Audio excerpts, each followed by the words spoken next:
Anası hoş kiyimini şaşırdı. Acı uzak bir çıkarmayı yarası ömrünü bakkaldı.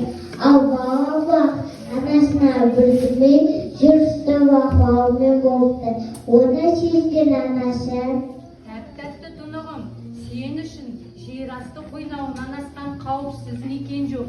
Жер бетіне шыққан бетті адамдар сенің тұнығыңды лайыстайды. Қойны қойшыңды қоқысқа толтырады. Сенің қиналғаныңды көріп, ана жүрегі қарсы айырылмай ма?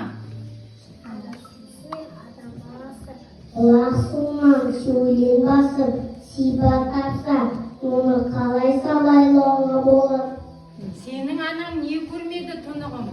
Су ішкен бұлағына түкіргенді де көріп келемін. Анам көреді бала, бала көрді далада, жер асау, жер бетіне шықпай дегенді, қуақ аспан бала бір күнін жер бетіне асып шықты. Табиғаттың көз алмады, таңдана қарады, қуақтың әнін көреді, дейді. Бір құта оқты, бір лауқа қармақ салды, бірі құқтарды жоқтан ақты. Bütün oynarsın, arana olay kavga katiyesini. Arana kıran duyduğunu, oyuna başka duyduğunu. Onun mücadeletten mücadele başka sabırlardı. Mücadele başka sabırlardı.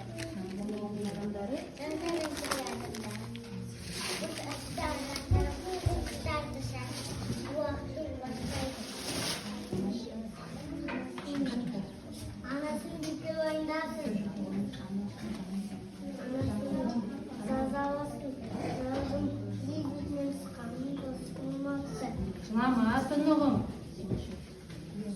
Ki adamdan sazalkada mın giysi doğa yemi kasetine kılgın öğrenken. Сенің осылай қиналатыныңды біліп, анаң сені қойнына жасырғаны сондықтан еді. Енді тұнығыңды лайлағың келмесе тұнығым,